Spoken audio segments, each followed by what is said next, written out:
Hi, I'm Aaron Dean, and this is Advocate Today.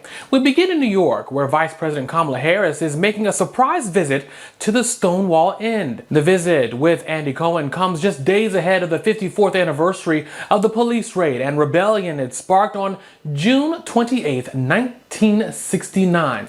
It also comes amid a flurry of bills that affect transgender people and whittle away at LGBTQ plus rights. And she says the nation must stand together for the LGBTQ plus community.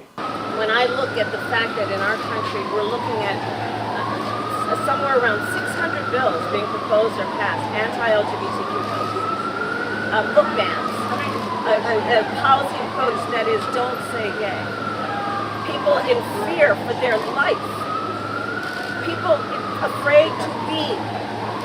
These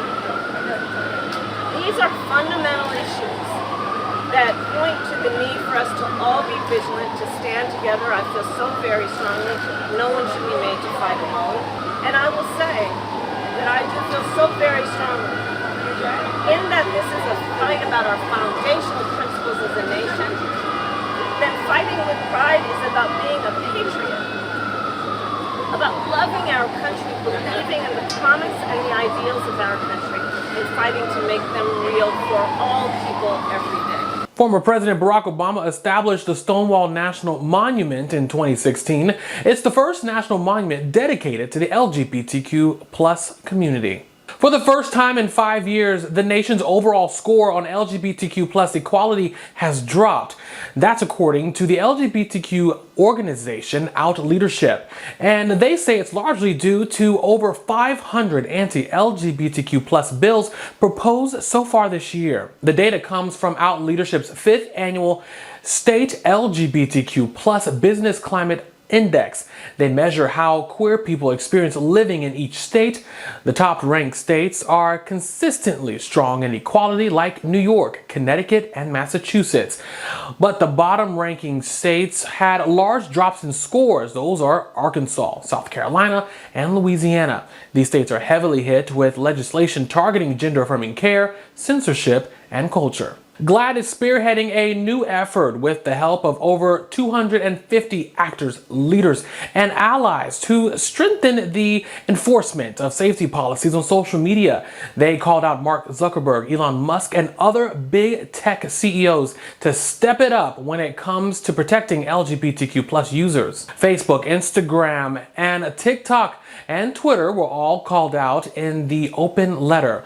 They are being urged to take action, not only implementing stronger policies, but GLAAD and companies highlighted 4 critical areas harming the community. And that's disinformation, extremist hate, dehumanization, and anti-trans hate speech. The call to action follows GLAAD's Social Media Safety Index. The report found that these platforms consistently scored poorly in protecting LGBTQ users and lacked transparency in LGBTQ-specific user data usage. One underlying topic that doesn't get much attention is body dysmorphia, especially for queer men. Today's Eurocentric beauty standards often do untold damage. Dr. Jason Weitzel is an expert on this topic. He shares his thoughts on why this is impacting the community and how we can even work together to address it. Hello, Dr. Weitzel. How are you today? Good. How are you? I'm good, and I'm really glad that we have been able to connect to talk about this this topic here. So we're going to just kind of jump right into it. The National Institute of Health reports that up to 32% of gay and bisexual men are reporting negative body image compared to heterosexual men. Where is this elevated dissatisfaction of their bodies coming from? Like, where is this all stemming from?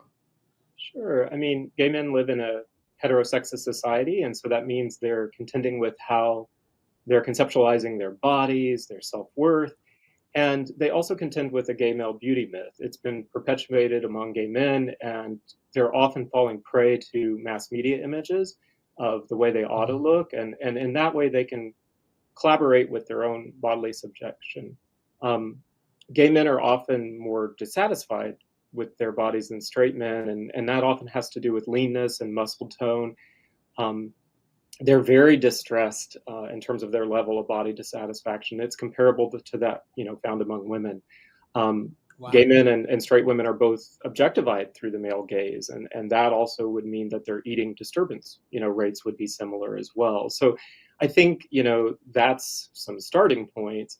I think in terms of other issues that contribute, to this body dissatisfaction, um, I guess I would also mention the minority stress model, or this idea that when you're a part of a minoritized group, you face a lot of hostile stressors, whether it's homophobic victimization or, don't say gay, or these kinds of things that are happening currently. And because of your sexual minority status, you know, eating troubles can be a mechanism to cope with some of the negative treatment that you encounter. So, for example, if the dominant gay narrative is that, I can't help it, I'm born this way, which certainly we could challenge, but I think it frames sexual orientation as if it's beyond your control. And so I can't control being gay, but I might can control what I look like or what I eat. And I think that can also be a part of, the stress that comes with maybe having internalized homophobia, or we know gay bullying can be a precursor to eating problems and issues with obsessive weight control and those sorts of things too. Not only is there the sexual racism, there's ableism, there's ageism, all the different isms, but what is it that we can do as a community to combat these things? How do we address it so that we can make it better? Yeah, I mean, I think if we're talking about, we started about body dysmorphia or body image issues. I think that one is as a community, we need to denounce anti-fat rhetoric. Anytime you see that, denounce it. Don't legitimize, this kind of rhetoric, but rather you would legitimize that weight discrimination is a social justice issue. I think connected to, we talked about sizeism, racism, ableism.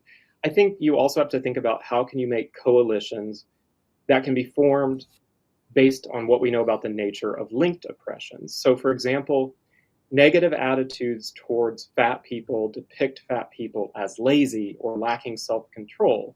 Those are the same negative associations that have been attributed to racialized groups. So if that's the case, then there's a place there to create a coalition, against these kind of oppressions. Gay men have been depicted as being sexually excessive. Fat people have also been depicted as being excessive. So in that way, we can kind of talk about how you might come together and make some powerful coalitions based on some of these kind of intersecting oppressions. So I think that's part of it. When we're talking about body dysmorphia or body image issues, I have to say that it might also mean personally one has to reduce some of their time on social media. I'm not anti-social media, but if you're caught in a cycle where you're making these digital media comparisons of bodies, then it's perhaps time to assess, what am I producing or what am I consuming on social media? Stop posting gym selfies.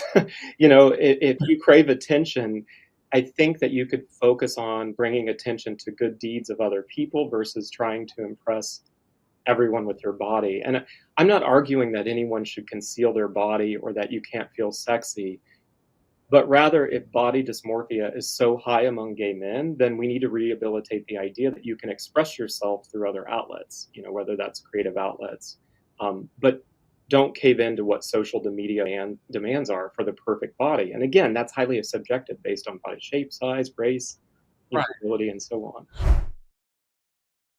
And thanks for watching Advocate today. Download the app in the Apple or Google Play Store to stream us live. And you can even subscribe on our YouTube channel. Make sure you do it. For the Advocate channel, I'm Aaron Dean, and this was Advocate Today.